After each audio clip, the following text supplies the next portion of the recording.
Hello doctor, আমার স্বামীর কি কোনো রোগ ধরা পড়লো? হ্যাঁ শুনুন, আপনার স্বামী তেমন কোনো কিছুই হয়নি, শুধুমাত্র ভুলে যাওয়ার রোগ হয়েছে। ভুলে যাওয়ার রোগ হয়েছে মানে? ভুলে যাওয়ার রোগ হয়েছে মানে এখন থেকে সবকিছুই ভুলে যাবে, কোনো কিছুই মনে থাকবে না। ও তাই?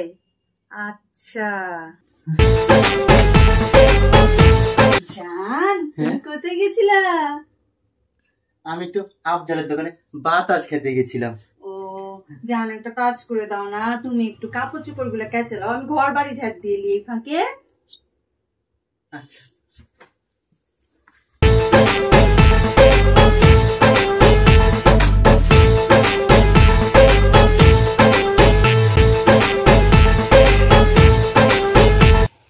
জান, তুমি কোথায় গেছিলা?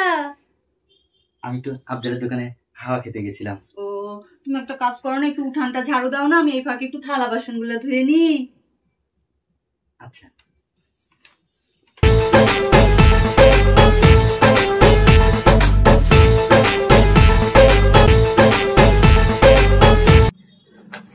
জান, তুমি কোথায় গেছিলা?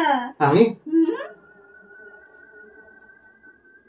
আফজালের দোকানে হাওয়া খেতে। ও তুমি একটু থাল বাসন গুলো মেজে নাও না, আমি একটু ঘর বাড়ি গুলো মুছে নি। জান, তুমি কোথায় গেছিলা? আফজালের দোকানে হাওয়া খেতে।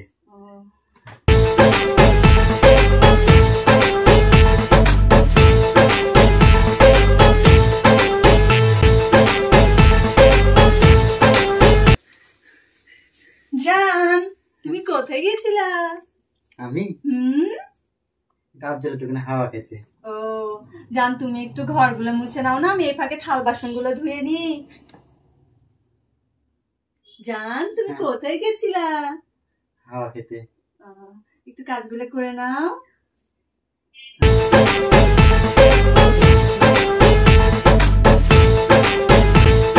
মনটা আমার তাতই তাতই নাচে রে, মনটা আমার তাতই তাতই নাচে রে।